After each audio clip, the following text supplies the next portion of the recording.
You think you know Joe Louis? Think again. By 1970, the Brown Bomber was in a psych ward. By 1977, he was in a wheelchair, and by 1981, he was dead. How does a world champion who earned millions end up working for tips in a casino, broke, forgotten, and spending his final days convinced the government had implanted surveillance devices in his hospital room? To answer that, we need to take a step back and look at the journey that took him to the top, and ultimately, to the depths of despair. Joe Louis Barrow was born on May 13, 1914, in rural Chambers County, Alabama, the seventh of 8 children in a small house next to a cotton field. His parents, Monroe and Lily Barrow, were children of former slaves. Think about that. Joe's grandparents were property, not people, property. This wasn't ancient history for the Barrow family. It was lived experience. Life in Jim Crow, Alabama meant constant danger. The Ku Klux Klan terrorized black families like the Barrows. When Joe was just 2 years old, his father was committed to a mental institution, and Joe developed a speech impediment, staying nearly silent until he was about 6. But that silence became his power. This quiet child watched, observed, and processed the world around him. A silence that would later become his trademark in the ring.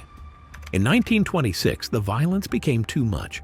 The Barrow family, like thousands of other Black Americans, joined the Great Migration north to Detroit, Michigan. There, Joe's brother found work at Ford Motor Company, and the promise of a better life began to take root. At first, young Joe tried cabinet making at Bronson Vocational School. His mother arranged violin lessons, hoping music might offer him a future. But at age 11, everything changed when a friend introduced him to boxing. The delicate melodies of the violin were replaced by the brutal rhythm of boxing gloves. Joe was so worried about his mother's reaction that he dropped Barrow from his name, hoping she wouldn't discover his new passion. His natural talent was undeniable. In his amateur career, Joe won 50 of 54 fights, with 43 wins by knockout. The quiet boy from Alabama had thunder in his fists. This raw power didn't go unnoticed. It caught the attention of John Roxborough and Julian Black. Roxborough, who ran illegal gambling operations in Detroit's black communities, had witnessed how white managers exploited black fighters for decades. Together with Black, he signed Joe and brought in trainer Jack Blackburn to sharpen his skills. Roxborough saw Louis not just as a fighter, but as a long-term investment. As Louis later wrote in his autobiography, Mr. Roxborough was talking about black power before it became popular. The managers crafted a set of commandments for their fighter, rules designed to make Joe acceptable to white America and, more importantly, survive. Never be photographed with a white woman. Never gloat over a fallen opponent. Never engage in fixed fights. Live clean and fight clean. These were survival strategies, a shield against the racial bias for a black athlete in a white-dominated sport. They studied Jack Johnson, the first black heavyweight champion who defied racial conventions and faced white America's hatred. Louis's team created a contrasting image, the quiet, respectful champion who let his fists do the talking. But Joe's calm, reserved public persona hid a controlled rage. Inside the ring, that quiet demeanor became a weapon of calculated destruction. Methodical, precise, and patient. His professional debut came in 1934, and within a year, he was already facing former champions, quickly rocketing through the heavyweight ranks. From the cotton fields of Alabama to the pinnacle of boxing, Joe Louis, the son of sharecroppers, the grandson of slaves, had transformed into America's champion. Despite racial barriers that dictated where he could eat, sleep, and even use the bathroom, Joe Louis became a national hero.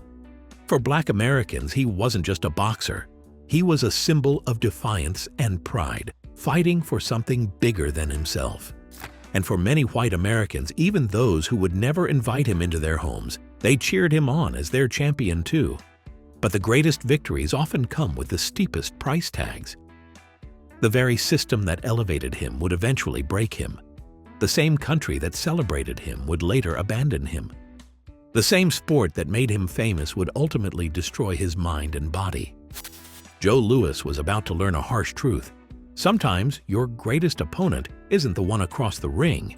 It's the fight that comes after the cheering stops. When Louis stepped into the ring, he carried the hopes of millions on his shoulders. He wasn't just fighting for himself. He was fighting for his race, for America, and sometimes against the darkest ideologies in human history. The first real test of Louis's career came in 1936. He was undefeated, a rising star with a perfect record. His opponent? Max Schmeling, a former heavyweight champion from Germany. Louis was the favorite. But at Yankee Stadium, Schmeling exploited a flaw in his technique. He dropped his left hand after throwing a jab. In the 12th round, Schmeling knocked him out, shattering the aura of invincibility around the Brown Bomber. But this defeat wasn't just a loss in the ring. It transcended sports. Nazi propagandists seized the victory, using Schmeling's face on posters and magazines to promote their racist ideology of Aryan superiority over black athletes. Hitler himself celebrated the win. A boxing match had become ammunition for Nazi propaganda, making Louis's personal journey a fight with global implications. By 1938, the world had grown darker. Hitler annexed Austria and war clouds gathered over Europe. Anti-Jewish violence escalated across Germany. Louis, having recovered from his loss, was now heavyweight champion, preparing for a rematch with Schmeling. This fight became more than just athletic rivalry. It symbolized democracy confronting fascism, freedom versus tyranny. President Roosevelt emphasized the stakes when he invited Louis to the White House, placing his hand on the boxer's shoulder and saying, "Joe, we need muscles like yours to beat Germany." This endorsement elevated his upcoming fight from a contest of athletic skill to a patriotic duty. The weight of the world now rested on his shoulders. 70,000 people packed Yankee Stadium, with millions more listening on the radio. For Black Americans, the stakes were personal. Louis fought not just for a title, but for dignity. And in just 124 seconds, he delivered. Schmeling landed only 2 punches before his cornerman threw in the towel. That night, black neighborhoods across America erupted in celebration. In Harlem, the streets flooded with people, strangers embraced, and impromptu parades took over the avenues. In Detroit, Louis's hometown, church bells rang out in joy. For many white Americans, it marked the first time they had ever cheered for a black man. For the next decade, he dominated the sport. His 12-year reign as heavyweight champion remains the longest in history. He successfully defended his title 25 times, dispatching opponents so decisively they were dubbed the Bum of the Month Club. When World War II broke out, Louis enlisted in the Army, rising to sergeant. He traveled 21,000 miles in 1 year alone, performing 96 exhibition matches for troops. Black soldiers took special pride in him. If their heavyweight champion could represent America with such dignity, perhaps there was hope for change in race relations back home. But success in the ring came at a devastating cost.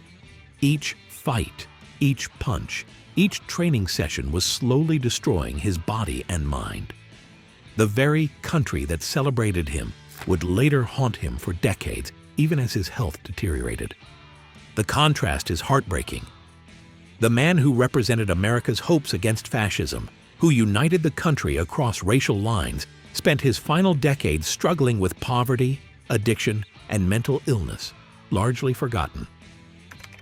12 years as heavyweight champion, 25 successful title defenses, 52 career knockouts. But here's another number: $1.2 million in debt that haunted him until his death. What caused the greatest boxer of his time to lose everything, despite being a national hero? At his peak, Joe Louis was the highest-paid black man in the United States. His purses for title fights regularly reached 6 figures, while the average American earned less than $2,000 a year. When he knocked out Max Schmeling in their famous rematch, he pocketed $349,000. which would be about $6.5 million today. He was one of the first black national celebrities, with his face on magazine covers, in newspaper ads, and later on television. So how did he end up broke? The answer shows us something painful about fame and fortune. They don't protect you from financial ruin, especially when the government wants its cut. Lewis made a patriotic gesture that would haunt him for decades. When World War II began, he donated his entire purses from 2 championship fights to military relief funds, hundreds of thousands of dollars that could have secured his future. But the IRS insisted he still owed taxes on that income. While Lewis served his country in the Army, organizing exhibition matches for troops, interest and penalties on his tax debt grew to over $100,000. The debt ballooned, eventually exceeding $1 million. The government that once celebrated him as a hero against Nazi Germany was now after him. The same country that had sent him to entertain troops wouldn't forgive his tax debt, even though it began with money he had donated to help the war effort. In 1950, financial desperation forced Lewis back into the ring at 36, ancient for a boxer. His reflexes had slowed. His legendary punching power had diminished. Against new champion Ezzard Charles, he lost a 15-round decision. The next year, he tried again against rising star Rocky Marciano. Now 37, slow and past his prime, Lewis was knocked out in the 8th round, sent through the ropes in a sad ending to a legendary career. The great champion ended his career on the floor, broken and defeated. And to make matters worse, the fight didn't even make enough to put a dent in his tax debt. Each loss dug him deeper into his financial hole. The 12-year heavyweight champion was reduced to wrestling matches and exhibition bouts just to stay afloat, enduring humiliation to scrape together a few dollars. But his troubles went beyond taxes. His generosity consumed whatever he earned. He paid hospital bills for friends, covered funeral expenses for former boxers, and sent neighborhood kids to college. As one friend said, Lewis had a heart bigger than his bank account. This generosity might have been manageable for someone financially savvy, but Lewis had limited education. He trusted managers who didn't always act in his best interest. He himself admitted he never understood the complex financial arrangements behind his career. Racial barriers slammed the door shut for Joe after his boxing career ended. While white ex-champions like Jack Dempsey were opening successful restaurants and landing lucrative endorsement deals, Lewis found those doors closed. His business ventures failed. His fame wasn't enough to break through the thick wall of discrimination in segregated America. It was the perfect storm: government pursuit, racial discrimination, excessive generosity, and poor financial management. It all left him buried in debt with no way out.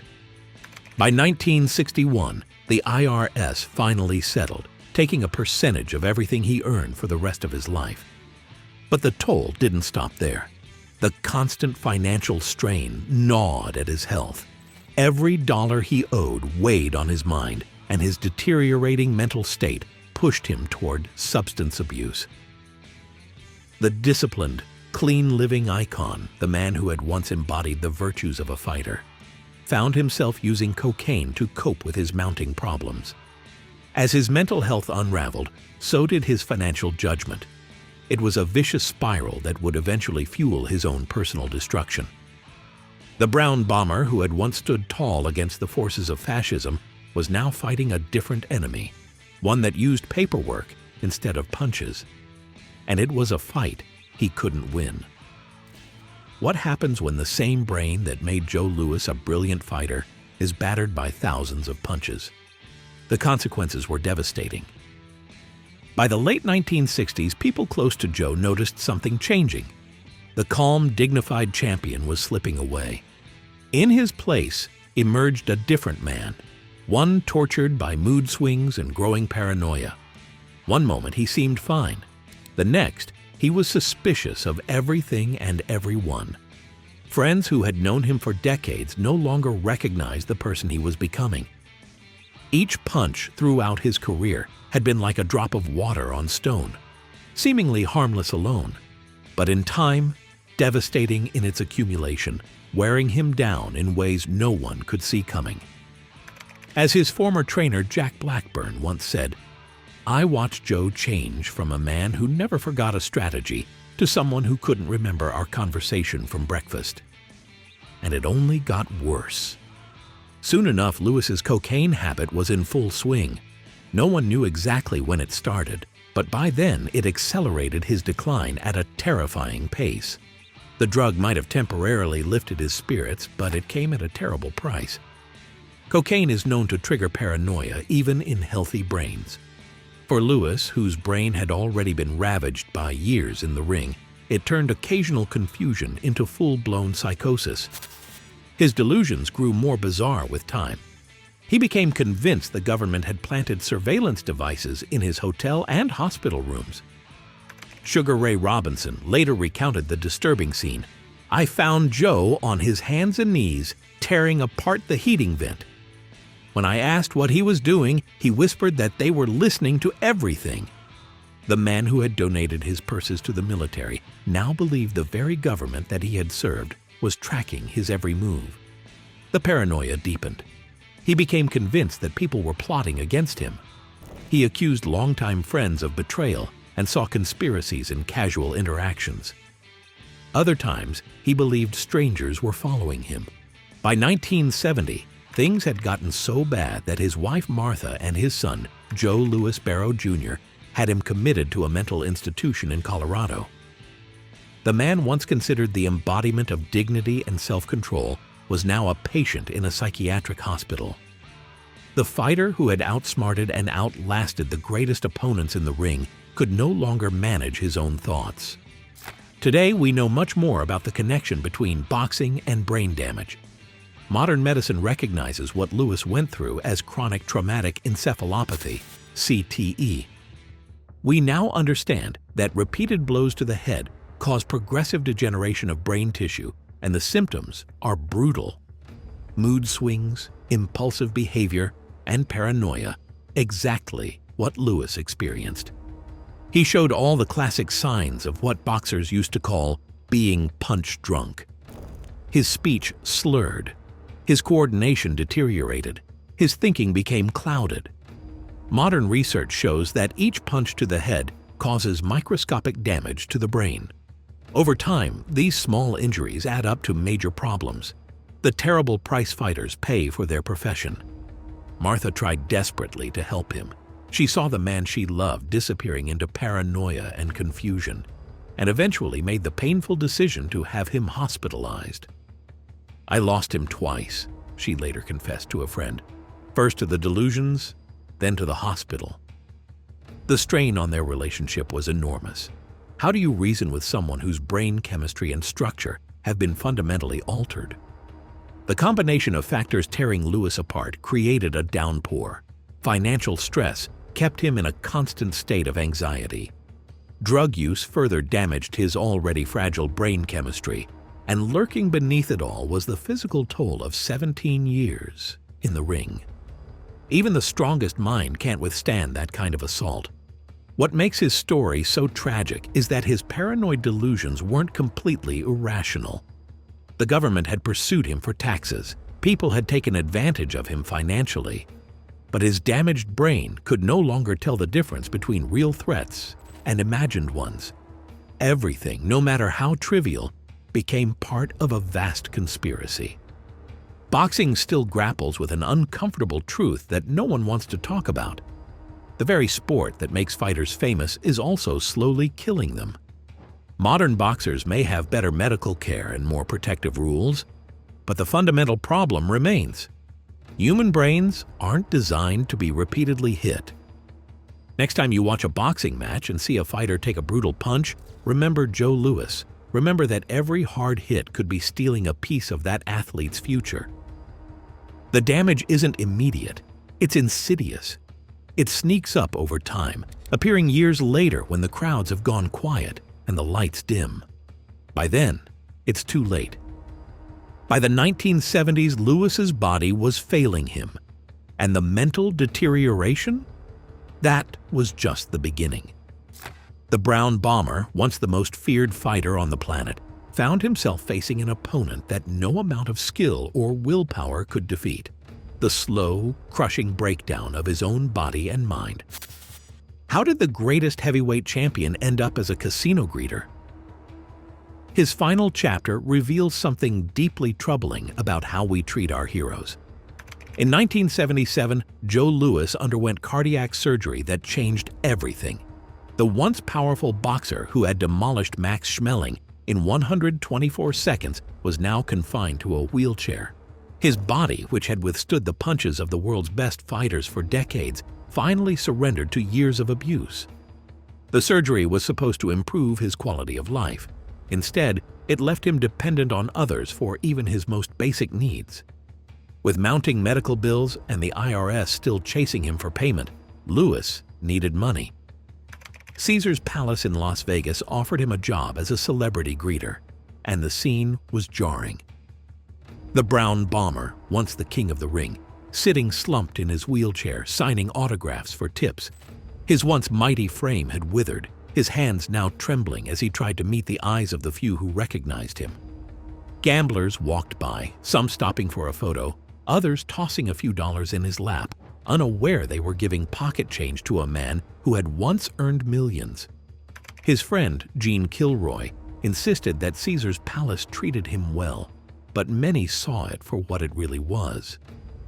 The man who had once united a nation against Nazi Germany now relied on the kindness of strangers at the casino, tossing dollar bills in his lap after losing at the craps table. Was Caesar's Palace exploiting an aging, ill champion? Or were they offering a lifeline and purpose to a man with few options?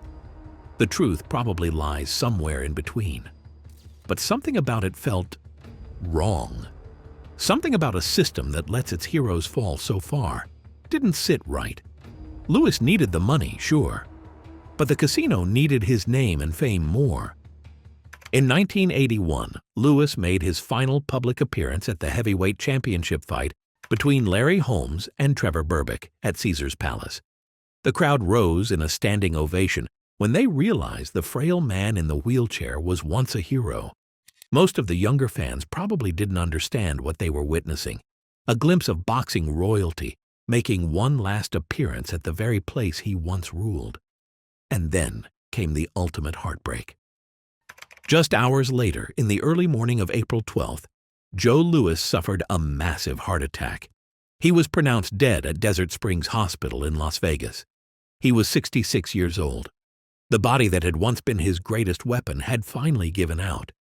The news triggered a national outpouring of grief, but it's telling that Louis' death didn't come with a loud bang. It was a whisper. America, in its usual fashion, suddenly remembered the hero it had largely forgotten. As President Ronald Reagan put it, Joe Louis was more than a sports legend. His career was an indictment of racial bigotry and a source of pride and inspiration to millions of white and black people around the world. Reagan issued a special waiver, allowing Louis to be buried at Arlington National Cemetery, despite not meeting the usual military service criteria. The Brown Bomber was laid to rest with full military honors, alongside soldiers and leaders who had never had to fight for the respect Louis earned every day of his life. In an ironic twist, Max Schmeling, the German fighter who had once been cast as the Nazi villain in their legendary bouts, helped pay for Louis's funeral and even served as a pallbearer. The man who had once been portrayed as Louis's greatest enemy had become his true friend, quietly sending money during his years of financial struggles. But even in death, Louis couldn't escape his battles. The IRS continued to chase him for unpaid taxes, draining his estate for earnings from fights long past. The very government that had honored him at Arlington was still demanding its share of money from a time when the Brown Bomber was a hero and not a forgotten man. Louis's death in relative obscurity stands as a tragic reminder of how we treat our heroes once their usefulness is over. We cheer them on, elevate them, place impossible expectations on their shoulders. They represent everything for us, our cities, our nations, our ideologies. But when their bodies break down, when the sacrifices we've demanded from them catch up to them, we forget them. We discard them. and it's painful.